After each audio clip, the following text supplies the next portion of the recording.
नमस्कार साथियों, स्वागत है आपके अपने यूट्यूब चैनल लर्निंग लेंस 93 पे। दोस्तों, आज हम बातचीत करेंगे सीटेट के प्रश्न पत्रों पे। क्योंकि जब हम एग्ज़ाम देने जाते हैं और एग्ज़ाम हॉल में जो होते हैं वो हमें प्रश्न पत्र दिया जाता है और उस प्रश्न पत्र में कहीं पर हम गलती कर जाते हैं, जिसके कारण क्या होता है कि रिजल्ट नहीं ला पाते हैं। अब वो गलती क्या है, उसके बारे में आज हम लोग समझेंगे। देखिए, जब आप एग्ज़ाम हॉल में जाते हैं तो आपको ये प्रश्न पत्र दिया जाता है और एक और ये भी प्रश्न पत्र दिया जा रहा है। मैं आपके लिए आज प्रश्न पत्र लेकर के आया हूँ, तो आप सोच रहे होंगे कि ये 2 प्रश्न पत्र क्या चीज़ का है, ठीक है? तो देखिए, जिस टाइम आप फॉर्म अप्लाई करते हैं सीटेट के लिए, उस टाइम आपसे वहाँ पर भाषा से संबंधित आपको जो है वहाँ पे पूछा जाता है कि आप भाषा में क्या लेना चाहते हैं। जैसे भाषा पेपर हम आपको बता दिए थे, लैंग्वेज पेपर, भाषा 1 और भाषा 2, ये 2 पेपर वहाँ पे होते हैं और अधिकतर छात्र जो है इसी को बनाने में गलती कर जाते हैं। कहाँ? एग्ज़ाम हॉल में, ठीक है ना? क्योंकि उनको समझ में नहीं आता है कि भाषा 1 क्या है और भाषा 2 क्या है, और वहाँ पे आपको 2-2 प्रश्न पत्र इस तरीके से दे दिया जाता है और लोग वहाँ पे कन्फ्यूज़ हो जाते हैं, ठीक ना? और बहुत लोग जल्दीबाज़ी में क्या करते हैं कि इसी प्रश्न में इसी बुकलेट में जो आपको जितना भी प्रश्न होता है उनको वो सॉल्व कर देते हैं और बाद में जब उनको ये मालूम चलता है तो वो कन्फ्यूज़ हो जाते हैं कि इसका उत्तर जो है हम कहाँ पे ओएमआर शीट में कहाँ पे भरें, ठीक है? तो अब आज के बाद इस वीडियो को देखने के बाद आपको ऐसी समस्या परेशानी नहीं होगी, ठीक ना? तो देखिए, सबसे पहले हम समझेंगे कि भाषा 1 और भाषा 2 क्या है, ठीक ना? तो भाषा 1 जिस टाइम आप सीटेट फॉर्म अप्लाई करते हैं तो उस टाइम आपसे पूछा जाता है कि भाषा 1 में आप क्या लेना चाहते हैं, ठीक ना? तो जैसे जो उर्दू वाले छात्र को छोड़ कर के, तो अधिकतर लोग क्या करते हैं कि भाषा 1 में बहुत लोग या तो हिंदी का चुनाव कर लेते हैं, हिंदी लेते हैं या अंग्रेजी लेते हैं या संस्कृत लेते हैं, ठीक ना? ठीक है? हिंदी, अंग्रेजी या संस्कृत लेते हैं, अभी उर्दू वाले के लिए मैं नहीं बता रहा हूँ, ठीक ना? उसके बाद देखिए दूसरा में इसमें भी वही चीज़ आता है, इसमें भी आपका यहाँ भी आपका उतना ही चीज़ रहता है, हिंदी रहता है, अंग्रेजी और संस्कृत भी, ठीक है? ये सभी चीज़ इसमें आपको देखने को मिलेगा। अगर मान लीजिए कि अगर हम भाषा 1 में अगर हम ये इसका चुनाव कर लिए, अगर हम भाषा 1 क्या लिए हैं, हिंदी लिए हैं, तो भाषा 2 में आप हिंदी का चुनाव नहीं कर सकते हैं। तब वहाँ पे आपको अंग्रेजी या संस्कृत में से कोई एक सब्जेक्ट चुनना होगा, ठीक है? तो स्वाभाविक है कि जितने भी मतलब ये अगर हम हिंदी लिए हैं, तो यहाँ पे आपके पास ऑप्शन सिर्फ क्या बच जाता है, या तो अंग्रेजी या तो संस्कृत, इसी दोनों में से आपको कोई एक चूज़ करना होगा। इसके बाद अगर हम भाषा 1 में अगर हम अंग्रेजी ले लेते हैं, तब यहाँ पर क्या होगा, ये अंग्रेजी आपका हट जाएगा और यहाँ पर आपको सिर्फ क्या बच जाएगा, हिंदी और संस्कृत ऑप्शन में बचेगा।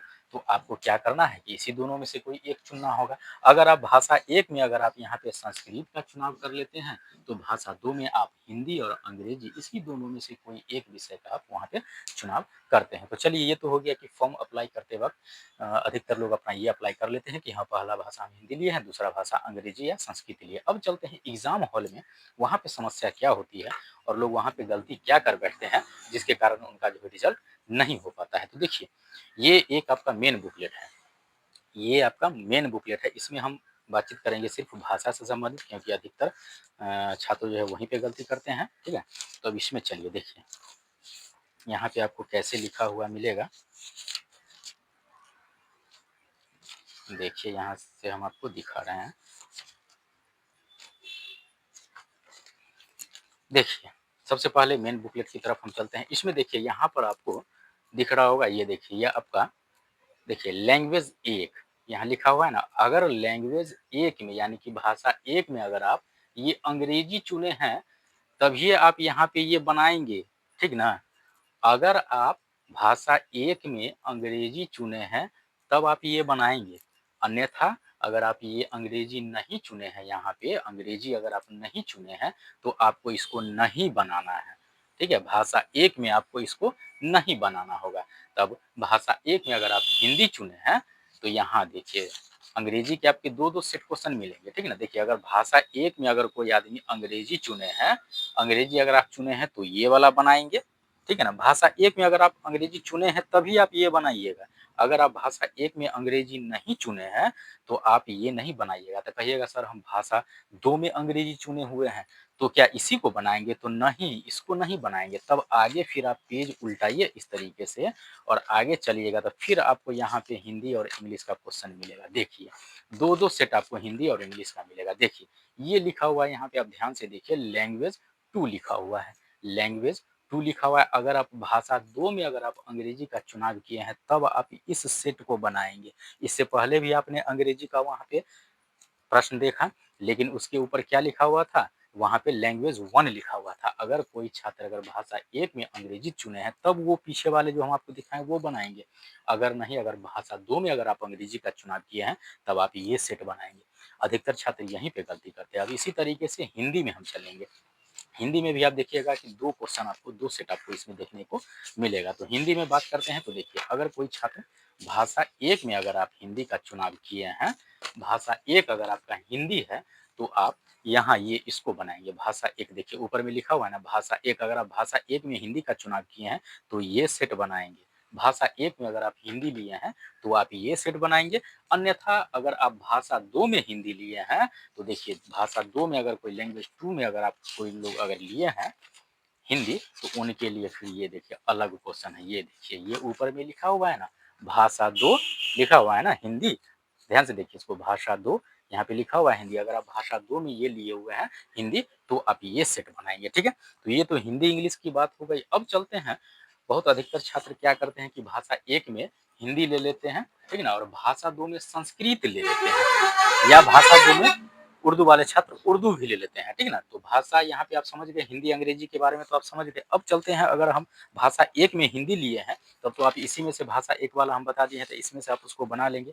लेकिन अगर आप भाषा 2 में संस्कृत ले लिए हैं, तो आप यहाँ भी आप देखिए, तब संस्कृत का प्रश्न पत्र आपको जो है ये आपको एग्ज़ाम हॉल में अलग से मिलता है। ये एक मेन बुकलेट होता है, इसमें आपको सिर्फ़ हिंदी, इंग्लिश और इसके बाद जो ईवीएस हो गया, मैथ हो गया, या ये चाइल्ड साइकोलॉजी जो हो गया, इससे संबंधित आपको इसमें प्रश्न मिलेंगे। और दूसरा एक सेट आपको और दिया जाएगा, इसमें आपको संस्कृत वाले के लिए संस्कृत रहता है और उर्दू वाले के लिए उर्दू रहता है, जो कि आपको अलग से सेट दिया जाता है। अब इसमें हम बातचीत करते हैं संस्कृत वाले के लिए।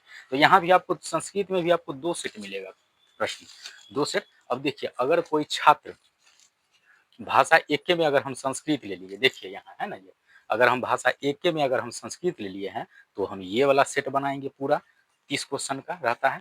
अगर नहीं, अगर आप भाषा 2 में लिए हैं संस्कृत, तब यहाँ पर देखिए ये ऊपर में एकदम साफ-साफ लिखा रहता है भाषा 2 संस्कृत। अगर आप भाषा 2 में अगर आप संस्कृत लिए हैं, तब आपको ये सेट बनाने होंगे, और पूरे सेट जो है आपको 30-30 ही रहता है इसमें। एक सब्जेक्ट जो है वो आपको 30 नंबर का रहता है, जो कि हमने आपको पिछले वीडियो में बता ही दिया था, ठीक है?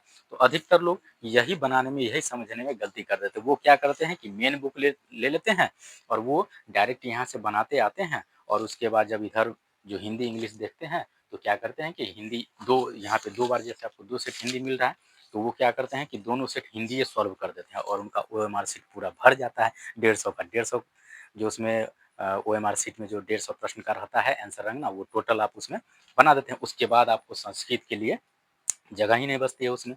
तो फिर वहाँ पे क्या होता है कि लोग माथा पीटते हुए बाहर निकल जाते हैं और कहते हैं कि आज हमने ये गलती कर दिया, इसके कारण मेरा रिजल्ट नहीं हो पाएगा। तो आप लोग ये गलती नहीं कीजिएगा। अधिकतर बहुत लोग ऐसे करते हैं, जो पहली बार एग्ज़ाम जाते हैं देने के लिए, उनसे ये गलती हो ही जाती है। वहाँ पर क्या होता है कि वो बस लैंग्वेज को समझ नहीं पाते हैं, जिसके कारण क्या होता है कि उनका जो है एग्ज़ाम जो है वो परीक्षा एग्ज़ाम पास वो नहीं कर पाते हैं। फिर ठीक है, फिर जब अगली बार जाते हैं, तो उस गलती को सुधार करके वो जाते हैं, ठीक है। तो आशा करते हैं कि आज के बाद आपको ऐसी गलती नहीं होंगी, भाषा 1 और भाषा 2 समझने में, और वहाँ उसका उत्तर देने में एग्ज़ाम हॉल में, ठीक है। तो चलिए, वीडियो को अंत तक देखने के लिए धन्यवाद। और हाँ, वीडियो पे और हमारे ये इस चैनल पे नए हैं, तो इसको सब्सक्राइब ज़रूर कर लीजिएगा। धन्यवाद।